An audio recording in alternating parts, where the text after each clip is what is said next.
হস্তমৈথুন আসক্তি আসলে কি এটা মানসিক রোগ? অনেকেই প্রশ্ন করেন, অনেকে বিভিন্ন রকম ব্যাখ্যা করেন। সঠিক ব্যাখ্যাটি রেফারেন্স সহ আমি আজকের এই ভিডিওটিতে আলোচনা করব। অবশ্যই প্রথম থেকে শেষ পর্যন্ত দেখবেন। কারো কোনো প্রশ্ন থাকলে অবশ্যই কমেন্টে জানাবেন। আমি আছি কাউন্সেলিং সাইকোলজিস্ট আশুজ্জামান রাজু। অনেকদিন ধরে এই সেক্সুয়াল হেলথ অথবা সেক্সুয়াল কাউন্সেলিংয়ের এই জায়গাতে আমি কাজ করছি। সেখানে বিভিন্ন জন আপনাদের ভিতরে আসেন এই কাউন্সেলিং নেওয়ার জন্য, আপনার সেক্সুয়াল যে প্রবলেমগুলো সেখান থেকে আপনি বের হওয়ার জন্য। সেখানে আমার বেশ কিছু অভিজ্ঞতা আছে। এই যে ভিডিওগুলো তৈরি করার মূল উদ্দেশ্য কিন্তু আমার অভিজ্ঞতাগুলো শেয়ার করা। হয়তোবা অনেকে এইগুলোকে ধর্মীয় বা নীতি নৈতিকতা বা সামাজিক প্রেক্ষিতে বিভিন্নভাবে ব্যাখ্যা করেন। অ্যাকচুয়ালি হয় কি যে এই ব্যাখ্যাগুলো না অনেক সময় ওই যে ব্যক্তি অসহায়, হতাশাবোধ, অপরাধবোধ এগুলো নিয়ে আসে, তার ক্ষেত্রে কিন্তু খুব কার্যকর নয়। সে একজন মানসিক রোগী হিসেবে কিন্তু আমাদের কাছে আসে।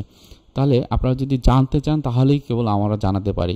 আপনারা যদি জানতে না চান বা ইচ্ছা পোষণ না করেন তাহলে এটা কিন্তু আমাদের একটা দায়িত্বের ভিতরে কিন্তু পড়ে না। সবসময় চেষ্টা করি আমি আমার এই চ্যানেল থেকে মানুষের ভালো হবে এমন কিছু ইনফরমেশন বা তথ্য দিতে, তাদেরকে সাহায্য করার জন্য। অন্তত মানসিক স্বাস্থ্যের এই জায়গাটিতে আমি যেহেতু আছি,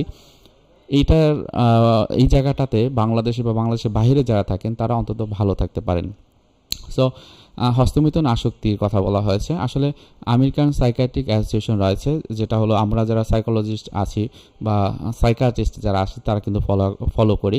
সেখানে কিন্তু এটাকে মাস্টারবেশনকে অ্যাডিকশন হিসেবে স্বীকৃতি দেননি।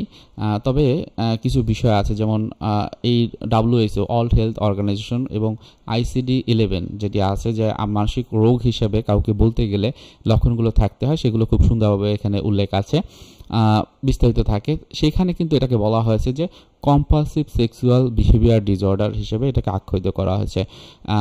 এখানে কেউ নিজের যৌন আচরণ যদি ব্যর্থ হন তখন কিন্তু এটা একটা সেক্সুয়াল ডিসফাংশন বা অনেক সময় হস্তমৈথুনের আসক্তি হিসেবে কিন্তু ধরা হয়ে থাকে।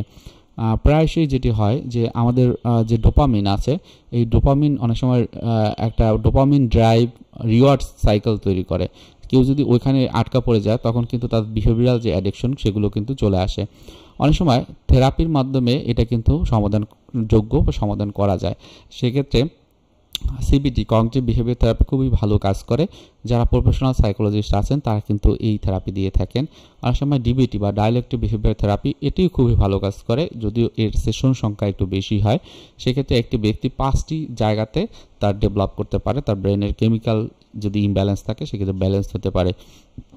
যদি কোনো প্রফেশনালের কাছ থেকে এই CBT DBT নেওয়া হয় সেক্ষেত্রে ওই ব্যক্তির মনের যে আকাঙ্ক্ষা বা ইচ্ছা সেখান থেকে কিন্তু সে ভালো থাকতে পারে।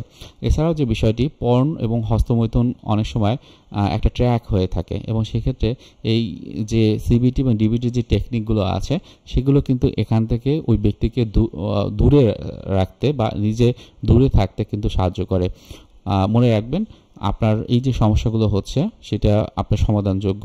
সেক্ষেত্রে আপনি যদি প্রফেশনাল সাহায্য নেন তাহলেই আপনি কেবলমাত্র বের হতে পারবেন। অনেক সময় তাবিজ কবজ, অনেক সময় গাছের বিভিন্ন রকমের চিকিৎসা এগুলো কিন্তু আপনারা নিয়ে থাকেন, যেটা আমাদের কাছে আসলে আমরা কিন্তু বুঝতে পারি অনেক বছর ধরে চিকিৎসা নিচ্ছেন, বের হতে পারছেন না।